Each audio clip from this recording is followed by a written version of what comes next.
করলি? বের হ এখান থেকে, বের হ। আম্মা, বেয়াদব মেয়ে, তোমার এত বড় সাহস, তুমি আমার আব্বা আম্মার গায়ে হাত তুলো। আসলে কোথা থেকে ভিক্ষুক এসে ফকির।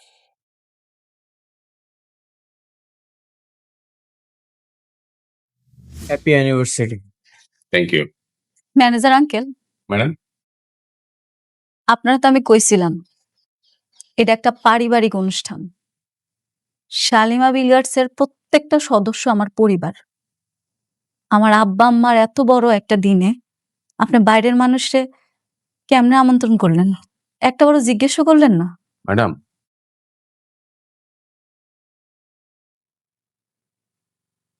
আমি না হয় তোমার জীবনের ওই রেল লাইনের দুটি সমান্তরাল রেখার মতো হয়ে থাকে, যারা এই শহর থেকে চলে যায় কিন্তু কখনো এক হতে পারে না, কখনো কেউ কাউকে স্পর্শ করতে পারে না। তোমার কথা আমার সবসময় মনে থাকবে। এটাই আমার বরং পাওয়া। তুমি ওরে এই জায়গা থেকে যাইতে কও, নাহলে তুমি আমার মরা মুখ দেখবা।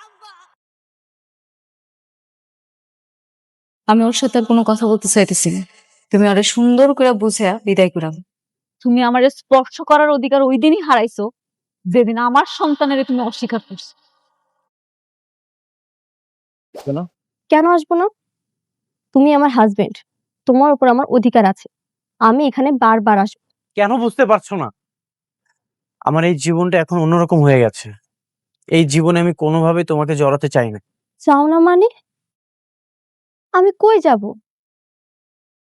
আমি তোমাকে ছাড়া কোথাও যাব না। একটা কথা বলবো? বলো। তুমি আমাকে ডিভোর্স দিয়ে দাও। ভালোবাসা কি আসলেই এতটা নিষ্ঠুর হতে পারে? একটা মানুষ ঠিক কতটা নিচে নামলে নিজের চোখের সামনে নিজের জন্মদাতা বাবা মাকে অপমানিত হতে দেখেও চুপ করে থাকে? গরিব ঘরের রাজপুত্র নাটকের ৪১তম পর্বে আজ এমন কিছু ঘটেছে যা দেখে আপনাদের চোখের পানি ধরে রাখা কষ্টকর হবে। একদিকে সাব্বিরের অসীম ত্যাগ, অন্যদিকে অনন্যার আকাশচুম্বী অহংকার। আজ অনন্যা সাব্বিরের বাবা মাকে শুধু অপমানই করেনি, বরং অনন্যা সাব্বিরকে এমন এক খাদের কিনারায় দাঁড় করিয়েছে যেখান থেকে ফেরার আর কোনো রাস্তা নেই। কিন্তু শেষ দৃশ্যে সাব্বির যে চরম সিদ্ধান্তটি নিল তা কি অনন্যার জীবনের সবচেয়ে বড় ভুল হতে যাচ্ছে? চলুন পুরো ঘটনাটা একটু গভীরভাবে বিশ্লেষণ করে দেখি। আপনারা যারা নিয়মিত গরিব ঘরের রাজপুত্র নাটকটি দেখছেন তারা জানেন সাব্বির ছেলেটা কতটা সহজ সরল এবং পরিবারকে কতটা ভালোবাসে। কিন্তু আজকের পর্বের শুরুতেই আমরা দেখলাম এক অত্যন্ত হৃদয় বিদারক দৃশ্য। সাব্বিরের বাবা মা, যারা জীবনে হয়তো খুব বেশি কিছু পায়নি কিন্তু আত্মসম্মান নিয়ে বেঁচে থাকতে চেয়েছে, তারা আজ অনন্যার অফিসে গিয়েছে। কেন গিয়েছে? কারণ তারা মনে করেছে অনন্যা হয়তো তাদের ছেলের বউ, তাদের একটা অধিকার আছে। কিন্তু অনন্যা তাদের সাথে যে আচরণটা করল সেটা কি কোনো সুস্থ মস্তিষ্কের মানুষ করতে পারে? অনন্যা তাদের সরাসরি ভিখারি বলে অপমান করল। বলল তারা নাকি ভিক্ষা করতে এসেছে। একটা বয়স্ক মানুষ, একজন বাবা, একজন মা, তাদের মুখের ওপর যখন এমন কথা বলা হয় তখন তাদের মনের অবস্থাটা কেমন হয় সেটা কি অনন্যা একবারও ভেবে দেখেছে? শুধু তাই নয়, অনন্যার অহংকার এতটাই চরমে পৌঁছেছে যে সে সাব্বিরের মাকে ধাক্কা দিয়ে ফেলে দেয়। এই দৃশ্যটা দেখে সত্যি বলতে আমার নিজের ভেতরেও কেমন যেন একটা কষ্ট অনুভব হচ্ছিল। আপনারা একটু ভেবে দেখুন তো, যে বাবা মা নিজের সন্তানকে এত কষ্ট করে বড় করেছে তারা আজ সন্তানের বউয়ের কাছে ভিখারি উপাধি পাচ্ছে। সাব্বিরের বাবা মার চোখের সেই অসহায় দৃষ্টি, সেই অপমানিত মুখচ্ছবি, এগুলো কি অনন্যা কোনোদিন ভুলতে পারবে? এরপর অনন্যা সাব্বিরকেও অফিস থেকে ঘাড় ধাক্কা দিয়ে বের করে দেয়। সাব্বির কিন্তু কোনো প্রতিবাদ করেনি, কারণ সে জানে সে গরিব, আর এই সমাজে গরিবের কোনো দাম নেই। কিন্তু সাব্বির তো অনন্যার জন্য কম কিছু করেনি, তাহলে কেন অনন্যা এমন করছে? এই প্রশ্নের উত্তর খুঁজতে গিয়ে আমরা দেখি অনন্যার মনের ভেতরের এক অদ্ভুত দ্বন্দ্ব। অনন্যা আসলে সাব্বিরকে কখনোই নিজের স্বামী হিসাবে মেনে নিতে পারেনি। তার মনে এখনও সেই অনিকের রাজত্ব। ছাদের ওপর সাব্বির আর অনন্যার কথোপকথনটা একটু খেয়াল করুন। সাব্বির যখন অনন্যাকে জিজ্ঞেস করল কেন সে এমন করছে, অনন্যা কিন্তু খুব স্পষ্টভাবেই জানিয়ে দিল তার মনের কথা। অনন্যা বলল সে সাব্বিরকে ভালোবাসতে পারছে না। সে মেঘলার কাছেও ক্ষমা চেয়েছে, কিন্তু মেঘলা তাকে ক্ষমা করেনি। অনন্যা আসলে এক অদ্ভুত ডিপ্রেশনে ভুগছে। সে না পারছে অনিককে ভুলতে, না পারছে সাব্বিরকে আপন করে নিতে। সে সাব্বিরকে ডিভোর্স দিতে বলে। আপনারা কি সাব্বিরের সেই মুহূর্তের এক্সপ্রেশনটা খেয়াল করেছেন? একটা মানুষ যখন জানতে পারে সে যাকে নিজের সবটুকু দিয়ে আগলে রাখতে চাইছে সেই মানুষটা তাকে একটুও চায় না, তখন তার ভেতরটা কতটা দুমড়ে মুচড়ে যায়। সাব্বির কিন্তু রেগে যায়নি। সে খুব শান্ত গলায় একটা অদ্ভুত সুন্দর কথা বলেছে। সে বলেছে সে অনন্যার জীবনের রেল লাইনের সমান্তরাল লাইনের মতো হয়ে থাকবে, যে লাইন দুটো পাশাপাশি চলে কিন্তু কখনো এক হয় না। সাব্বিরের এই কথার গভীরতা অনেক। সে অনন্যাকে বুঝিয়ে দিল যে সে তার জীবনে থাকবে, কিন্তু কখনো তাকে স্পর্শ করবে না, তার কাছে কোনো অধিকার ফলাতে আসবে না। এটা কি একটু মানুষের চরম অসহায়ত্ব নয়, নাকি এটা তার অসীম ভালোবাসা? আপনারা যারা ভিডিওটি দেখছেন তারা আমাকে একটু কমেন্টে জানান তো, সাব্বিরের জায়গায় আপনি হলে কি করতেন? আপনিও কি রেল লাইনের সমান্তরাল পাত হয়ে থাকতেন, নাকি সব সম্পর্ক চুকিয়ে দিয়ে নিজের আত্মসম্মান নিয়ে ফিরে আসতেন? আমার তো মনে হয় সাব্বির আসলে অনন্যাকে এতটাই ভালোবেসে ফেলেছে যে সে নিজের আত্মসম্মানটাও বিসর্জন দিতে রাজি। কিন্তু এই বিসর্জনের কোনো মূল্য কি অনন্যা দিচ্ছে? দিচ্ছে না। আর এটাই হলো গরিব ঘরের রাজপুত্র নাটকের সবচেয়ে বড় ট্র্যাজেডি। এরপর আসি সেই বিবাহ বার্ষিকীর অনুষ্ঠানে। অনন্যা তার বাবা মায়ের বিবাহ বার্ষিকী পালন করার জন্য অফিসের সবাইকে ডেকেছে। সেখানে সাব্বির একটা কেক নিয়ে হাজির হয়। সাব্বির হয়তো ভেবেছিল যাই হয়ে যাক না কেন, অনন্যার বাবা মা তো তার নিজের বাবা মায়ের মতোই। তাদের এই আনন্দের দিনে সে একটু অংশ নেবে। কিন্তু অনন্যা সেখানেও সাব্বিরকে চরম অপমান করল। সবার সামনে তাকে বলল নাকি সে বাইরের মানুষ, তাকে ঘাড় ধাক্কা দিয়ে বের করে দেওয়ার হুমকি দিল। সাব্বিরের হাতের সেই কেকটা, যেটা হয়তো সে অনেক ভালোবাসা আর সম্মান নিয়ে কিনে এনেছিল, সেটা যখন সে টেবিলে রেখে অপমানিত হয়ে ফিরে আসছিল, তখন তার চোখের পানি আর বুকের চাপা কান্না যেন স্ক্রিন ভেদ করে দর্শকদের হৃদয়ে গিয়ে লাগছিল। আপনারা একবার সাব্বিরের সাইকোলজিটা চিন্তা করুন। যে মানুষটা অনন্যার বাবা মাকে বিপদের দিনে রাস্তায় পড়ে থাকা থেকে বাঁচিয়েছিল, নিজের ঘরে আশ্রয় দিয়েছিল, সেই মানুষটাকেই আজ তারা বাইরের মানুষ বলে তাড়িয়ে দিচ্ছে। অবশ্য এখানে অনন্যার বাবা মার খুব বেশি দোষ আমি দেখছি না, কারণ অনন্যার বাবা কিন্তু এই অপমান মেনে নিতে পারেনি। সে কেক কাটতে অস্বীকৃতি জানিয়েছে। সে বুঝতে পেরেছে তার মেয়ে কতটা অন্যায় করছে, কিন্তু বাবা হয়েও সে যেন মেয়ের এই অহংকারের কাছে অসহায়। সাব্বির যখন অপমানিত হয়ে মাথা নিচু করে চলে যাচ্ছিল, তখন আমার মনে হচ্ছিল একটা মানুষের আর কতটা নিচে নামার বাকি আছে। সমাজ, টাকা, স্ট্যাটাস, এগুলো কি মানুষের আসল পরিচয়? সাব্বির তো একজন সত্যিকারের রাজপুত্র। তার মনের বিশালতা, তার ত্যাগের কাছে তো অনন্যার এই নকল আভিজাত্য কিছুই না। কিন্তু আমাদের এই মেকি সমাজ কি সাব্বিরের সেই মনের দাম দিতে জানে? বাসায় ফিরে আসার পর আমরা দেখলাম এক অন্যরকম দৃশ্য। অনন্যার বাবা মা অনন্যাকে রীতিমতো তুলোধুনো করছে। তারা অনন্যাকে মনে করিয়ে দিচ্ছে তাদের অতীতের কথা। আপনারা কি ভুলে গেছেন সেই রাতুলের কথা, যে রাতুল অনন্যাকে বিয়ে করার কথা বলে শেষ পর্যন্ত প্রতারণা করেছিল? অনন্যা আর তার পরিবারকে যখন বাড়ি থেকে বের করে দেওয়া হয়েছিল, তখন এই সাব্বিরই তো তাদের পাশে দাঁড়িয়েছিল। অনন্যার বাবা আজ অনন্যাকে সেই আয়নাটাই যেন দেখাচ্ছিল। সে অনন্যাকে বলছিল, যে ছেলেটা আমাদের বিপদের দিনে মাথার ওপর ছাদ দিয়েছিল, তাকে তুই আজ সবার সামনে অপমান করলি। অনন্যার বাবা খুব স্পষ্টভাবেই বলে দিয়েছে যে অনন্যা শুধু সাব্বিরকে ডিভোর্স দিয়ে অন্য কাউকে বিয়েও করে, সমাজ তাদের কখনোই মেনে নেবে না। আর অনেক অনেক তো অনন্যাকে ভালোবাসেই না, সে শুধু অনন্যাকে ব্যবহার করছে। এই কথাটা সাব্বিরও অনন্যাকে ছাদে বলেছিল, আর এখন অনন্যার বাবাও বলছে। অনেক যে একটা স্বার্থপর আর প্রতারক, সেটা কি অনন্যা বুঝতে পারছে না, নাকি ভালোবাসার অন্ধত্ব তাকে সত্যটা দেখতে দিচ্ছে না? অনন্যার বাবার এই কথাগুলো শুনে অনন্যার মনে কি একটুও অনুশোচনা হচ্ছে? আমার তো মনে হয় না, কারণ অহংকার এমন একটা জিনিস যা মানুষের চোখের সামনে পর্দা ফেলে দেয়। অনন্যা এখন সেই অহংকারের ঘেরাটোপে বন্দী, কিন্তু সে জানে না সে সাব্বিরকে হারালে জীবনের সবচেয়ে বড় রত্নটা হারাবে। এদিকে সাব্বিরের অবস্থা তো আপনারা দেখলেনই, সে জানে পুরোপুরি জীবনমৃত হয়ে গেছে। রাস্তায় রাস্তায় পাগলের মতো ঘুরে বেড়াচ্ছে, গাড়ির সামনে গিয়ে দাঁড়াচ্ছে, যেন মৃত্যু এলেই সে বাঁচে। একটা মানুষের মনের ভেতরটা ঠিক কতটা ভেঙে গেলে সে এমন করতে পারে? সাব্বির তো কখনো অনন্যার কাছে টাকা চায়নি, বাড়ি গাড়ি চায়নি, সে চেয়েছিল একটু সম্মান আর ভালোবাসা। কিন্তু সেই ভালোবাসার বদলে সে পেয়েছে শুধু অবজ্ঞা আর লাঞ্ছনা। সাব্বির যখন রাস্তায় ওই গাড়ির সামনে দাঁড়িয়েছিল, তখন তার চোখ মুখের অভিব্যক্তি দেখে মনে হচ্ছিল সে যেন এই পৃথিবীর আর কাউকে চেনে না। তার কাছে বেঁচে থাকা আর মরে যাওয়ার মাঝে কোনো পার্থক্য নেই। ভালোবাসা মানুষকে কতটা নিঃস্ব করে দিতে পারে সাব্বির তার এক জ্বলন্ত প্রমাণ। আপনারা কি কখনো এমন পরিস্থিতির শিকার হয়েছেন যেখানে নিজের সবটুকু উজাড় করে দেওয়ার পরও শুধু অপমানই জুটেছে? যদি হয়ে থাকেন তবে সাব্বিরের কষ্টটা আপনারা খুব ভালোভাবেই অনুভব করতে পারছেন। সাব্বিরের এই মানসিক অবস্থা কিন্তু একদিনে তৈরি হয়নি। আপনারা যদি পিছনের পর্বগুলো খেয়াল করেন দেখবেন সাব্বির প্রতিটি পদক্ষেপে অনন্যাকে সম্মান করেছে। সে কখনো অনন্যার গায়ে হাত তোলেনি, তাকে জোর করে কিছু চাপিয়ে দেয়নি। এমনকি অনন্যা যখন তাকে বলেছে সে অনিককে ভালোবাসে, তখনও সাব্বির কোনো উগ্র প্রতিক্রিয়া দেখায়নি। সে খুব শান্তভাবে সব মেনে নিয়েছে। এই যে মেনে নেওয়ার ক্ষমতা, এটা কিন্তু দুর্বলতা নয়, এটা হলো প্রচণ্ড মানসিক শক্তির পরিচয়। কিন্তু অনন্যা এই শক্তিটাকে দুর্বলতা ভেবেছে। সে ভেবেছে সাব্বির তো গরিব, ওর আবার কিসের আত্মসম্মান। কিন্তু অনন্যা জানে না, গরিবের আত্মসম্মানই তার সবচেয়ে বড় সম্পদ।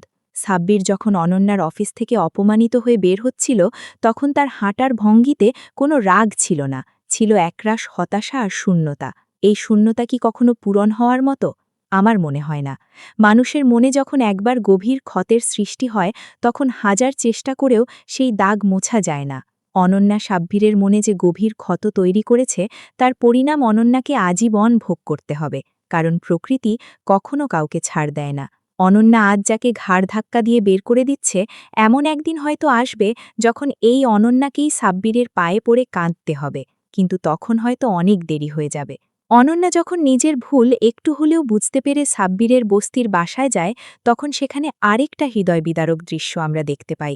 সাব্বিরের মা, যে মা একদিন আগেই অনন্যার অফিসে গিয়ে চরম অপমানিত হয়ে এসেছিল, সেই মা এখন কাঁদছে। অনন্যা যখন সেখানে যায়, তখন সাব্বির স্পষ্ট জানিয়ে দেয় যে সে আর ওই বাড়িতে ফিরে যাবে না। সাব্বির অনন্যাকে ডিভোর্স দিতে বলে। আপনারা কি বুঝতে পারছেন সাব্বিরের এই কথার ওজন কতটা ভারী? যে ছেলেটা একটু আগে বলছিল সে সমান্তরাল রেল লাইন হয়ে থাকবে, সেই ছেলেটাই এখন বলছে আমাকে ডিভোর্স দিয়ে দাও, আমাকে মুক্তি দাও। তার মানে সাব্বিরের সহ্য শক্তি একেবারে শেষ সীমায় পৌঁছে গেছে। সে অনন্যাকে বলছে তার জীবনটা এখন একটা লাশের মতো হয়ে গেছে। সে শুধু একা থাকতে চায়। একটা জ্যান্ত লাশ নিয়ে তো আর কেউ সংসার করতে পারে না, তাই না? অনন্যা তখন হয়তো বুঝতে পারছে সে কি রত্ন হারিয়েছে, কিন্তু সাব্বিরের সেই শূন্য দৃষ্টি, সেই ভাবলেশ মুখ দেখে মনে হচ্ছিল সে সত্যিই আর এই পৃথিবীতে নেই। সে যেন সব মায়া, সব মোহ ত্যাগ করে এক অন্য জগতে চলে গেছে, যেখানে কোনো অপমান নেই, কোনো অহংকার নেই। সাব্বির অনন্যাকে খুব সুন্দর করে বুঝিয়ে দিল যে জোর করে কোনো সম্পর্ক টিকিয়ে রাখা যায় না, আর যে সম্পর্কে সম্মান নেই সেখানে ভালোবাসা তো দূরের কথা, একটা মুহূর্তও বেঁচে থাকা সম্ভব না। এখন প্রশ্ন হলো এরপর কি হবে? সাব্বির কি সত্যিই অনন্যাকে ডিভোর্স দিয়ে দেবে, নাকি অনন্যা নিজের ভুল বুঝতে পেরে সাব্বিরের কাছে ফিরে আসবে? এই প্রশ্নগুলোই এখন আমাদের সবার মনে ঘুরপাক খাচ্ছে। বর্তমান পর্বের এই চরম নাটকীয়তা আর ইমোশনাল ক্লাইম্যাক্সের পর পরবর্তী পর্বগুলো যে কতটা টানটান উত্তেজনার হবে সেটা আর বলার অপেক্ষা রাখে না। আমি এখন আপনাদের সাথে পরবর্তী পর্বের কিছু সম্ভাব্য দিক নিয়ে বিস্তারিত আলোচনা করব। তবে তার আগে বলে রাখি, এগুলো সম্পূর্ণই আবার ব্যক্তিগত বিশ্লেষণ এবং নাটকের বর্তমান পরিস্থিতির ওপর ভিত্তি করে তৈরি কিছু যৌক্তিক ধারণা মাত্র। আমার ধারণা, পরবর্তী পর্বে অনন্যা এক চরম মানসিক দ্বন্দ্বের ভেতর দিয়ে যাবে।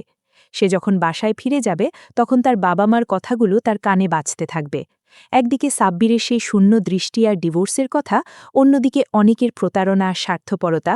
এই দুয়ের মাঝে পড়ে অনন্যা হয়তো বুঝতে পারবে সে জীবনের সবচেয়ে বড় ভুলটা করে ফেলেছে। অনন্যা হয়তো এবার নিজে থেকে অনেকের আসল রূপটা দেখার চেষ্টা করবে। সম্ভবত সে এমন কোনো পরিস্থিতিতে পড়বে যেখানে অনেক তাকে আবার ব্যবহার করতে চাইবে বা তার সাথে চরম কোনো বিশ্বাসঘাতকতা করবে। আর তখনই অনন্যার চোখের সেই অহংকারের পর্দাটা পুরোপুরি সরে যাবে। সে বুঝতে পারবে সাব্বির কতটা খাঁটি ছিল আর অনেক কতটা নকল। পরিস্থিতি দেখে মনে হচ্ছে অনন্যা হয়তো সাব্বিরের কাছে ক্ষমা চাইতে আসবে।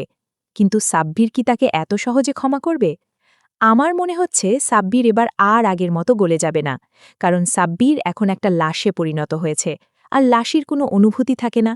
সাব্বির হয়তো অনন্যাকে ফিরিয়ে দেবে, সে হয়তো তার সেই ডিভোর্সের সিদ্ধান্তেই অটল থাকবে, কারণ সে জানে অনন্যা যদি আজও ফিরে আসে সেটা হয়তো ভালোবাসার টানে নয়, বরং অনুশোচনা বা করুণার বশবর্তী হয়ে।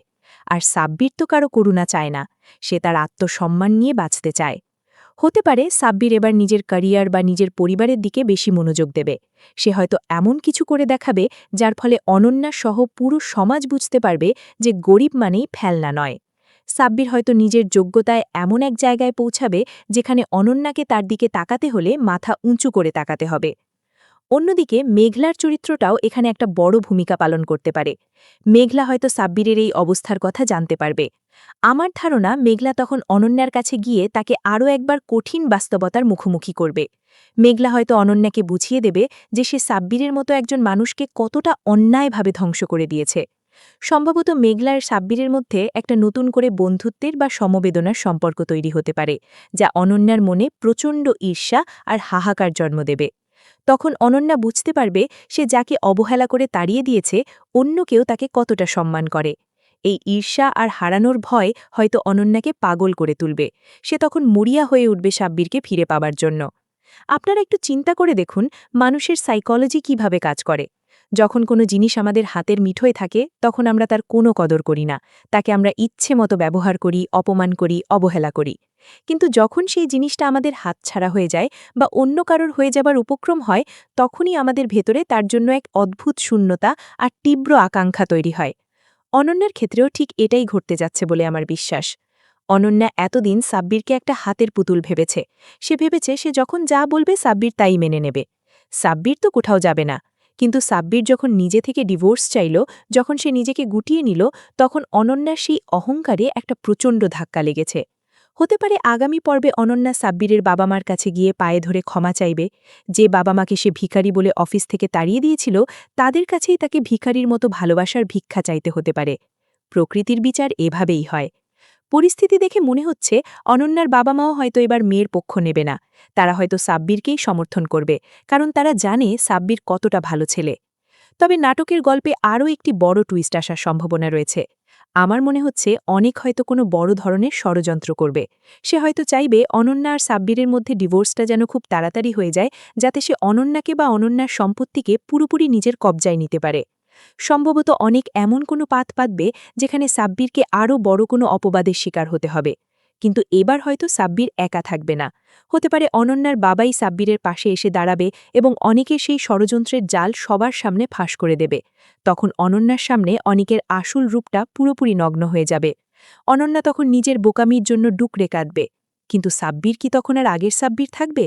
আমার মনে হয় সাব্বির ততদিনে নিজেকে অনেক দূর সরিয়ে নেবে। সে হয়তো সেই সমান্তরাল রেললাইনের মতোই অনন্যার জীবন থেকে চিরতরে সমান্তরাল দূরত্ব বজায় রেখে চলতে শুরু করবে। আমি জানি আপনারা এই নাটকের প্রতিটি মুহূর্ত কতটা গভীরভাবে অনুভব করেন। সাব্বিরের চোখের পানি আপনাদেরও কাঁদায়, অনন্যার অহংকার আপনাদেরও রাগিয়ে তোলে। একজন রিভিউয়ার হিসেবে আমার কাজ হলো সেই অনুভূতিগুলোকে শব্দের মাধ্যমে আপনাদের সামনে তুলে ধরা। আপনারা সাব্বিরের এই নিঃস্ব হয়ে যাওয়ার দৃশ্যটি দেখে কে কি অনুভব করেছেন সেটা অবশ্যই আমাকে জানাবেন। সাব্বির কি ঠিক করেছে অনন্যার কাছে ডিভোর্স চেয়ে, নাকি তার উচিত ছিল শেষবারের মতো অনন্যাকে একটা সুযোগ দেওয়া? আপনাদের মতামতগুলো পড়তে আমার সত্যিই খুব ভালো লাগে। গরিব ঘরের রাজপুত্র নাটকের এই অসামান্য মনস্তাত্ত্বিক বিশ্লেষণের দ্বিতীয় পর্বে আপনাদের সব্বাইকে স্বাগত জানাচ্ছি। প্রথম অংশে আমরা সাব্বিরের অপমান, অনন্যার অহংকার এবং তাদের সম্পর্কের এক চরম অবনতির জায়গাগুলো নিয়ে কথা বলেছিলাম।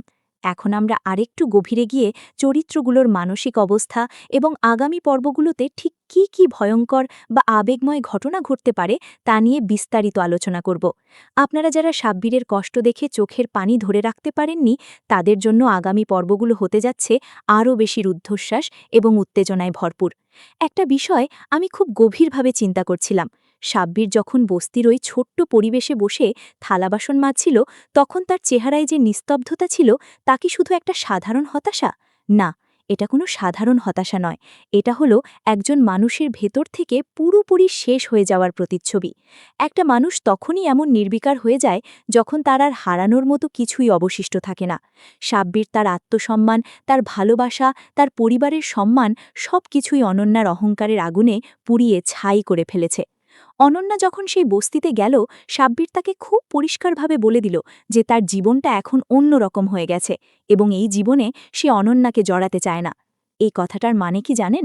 সাব্বির আসলে অনন্যাকে মুক্তি দিচ্ছে না, সে নিজেকে অনন্যার এই বিষাক্ত পরিবেশ থেকে চিরতরে সরিয়ে নিচ্ছে। একটা সময় ছিল যখন সাব্বির অনন্যার একটা হাসি মুখ দেখার জন্য সব কিছু করতে পারত, আর আজ সেই সাব্বিরই অনন্যার দিক থেকে মুখ ফিরিয়ে নিচ্ছে। এই পরিবর্তনটা অনন্যার জন্য কত বড় একটা অশনি সংকেত তা হয়তো অনন্যা এখনও বুঝতে পারছে না। আমার ধারণা আগামী পর্বগুলোতে অনন্যার এই না বোঝার ভান বা অহংকারের ঘোর খুব দ্রুত কাটতে শুরু করবে। কিভাবে কাটবে? যখন সে অনিকের আসল চেহারাটা নিজের চোখে দেখতে পাবে। আপনারা একটু ভেবে দেখুন, অনিক ছেলেটা আসলে কি চায়? সে কি সত্যিই অনন্যাকে ভালোবাসে? মোটেও না। অনিকের মূল লক্ষ্য হল অনন্যাকে ব্যবহার করে নিজের স্বার্থ হাসিল করা। সে হয়তো অনন্যার বাবার সম্পত্তির দিকে নজর রেখেছে, অথবা অন্য কোনো হীন উদ্দেশ্য তার মনের ভেতর লুকিয়ে আছে। পরিস্থিতি দেখে আমার মনে হচ্ছে আগামী পর্বগুলোতে অনিক এমন একটা চাল চালবে যা অনন্যাকে একেবারে পথে বসিয়ে দেবে। অনিক হয়তো অনন্যাকে প্ররোচিত করবে সাব্বিরকে দ্রুত ডিভোর্স দেওয়ার জন্য। সে হয়তো এমনও বলতে পারে যে সাব্বির ডিভোর্স না দিলে তারা আইনিভাবে সাব্বিরকে ফাঁসিয়ে দেবে, আর অনন্যা তার অহংকার এবং অনিকের প্রতি অন্ধ মোহের কারণে সেই ফাঁদেই পা দেবে। কিন্তু এই ফাঁদে পা দেওয়ার পর অনন্যা যখন বুঝতে পারবে যে অনিক তাকে শুধু ব্যবহার করেছে, তখন অনন্যার পায়ের নিচ থেকে মাটি সরে যাবে।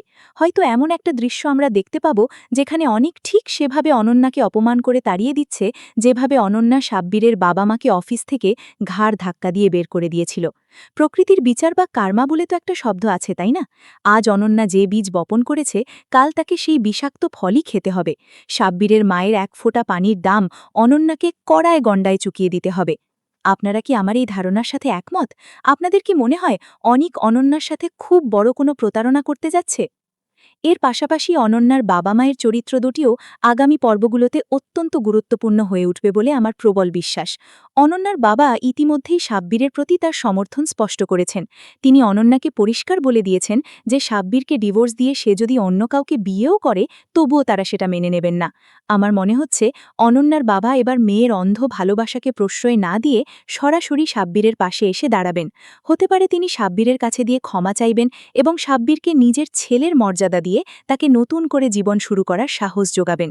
একজন বাবা যখন বুঝতে পারেন তার নিজের মেয়ে একটা মারাত্মক ভুলের পথে হাঁটছে, তখন তার ভেতরের তীব্র যন্ত্রণা আর অসহায়ত্বটা কতটা গভীর হয় তা আমরা অনন্যার চোখের দিকে তাকালেই বুঝতে পারি। অনন্যার বাবা হয়তো অনিকের বিষয়েও খোঁজখবর নেওয়া শুরু করবেন এবং অনিকের অতীত বা তার আসল উদ্দেশ্য সবার সামনে নিয়ে আসবেন। যেদিন অনন্যার বাবা অনিকের মুখোশটা অনন্যার সামনে খুলে ফেলবেন, সেদিন অনন্যা নিজের ভুল বুঝতে পেরে ডুকরে কেঁদে উঠবে। কিন্তু প্রশ্ন হলো, ততদিনে কি আর সাব্বির অনন্যার জন্য অপেক্ষা করবে? আমার তো মনে হয় না। সাব্বির যে ডিভোর্সের কথা বলেছে, সে হয়তো সেই সিদ্ধান্তেই অটল থাকবে। কারণ সাব্বির এখন বুঝতে পেরেছে যে মেয়ে তার বাবা মায়ের সম্মান করতে জানে না, সে কখনোই একজন ভালো স্ত্রী বা ভালো মানুষ হতে পারবে না।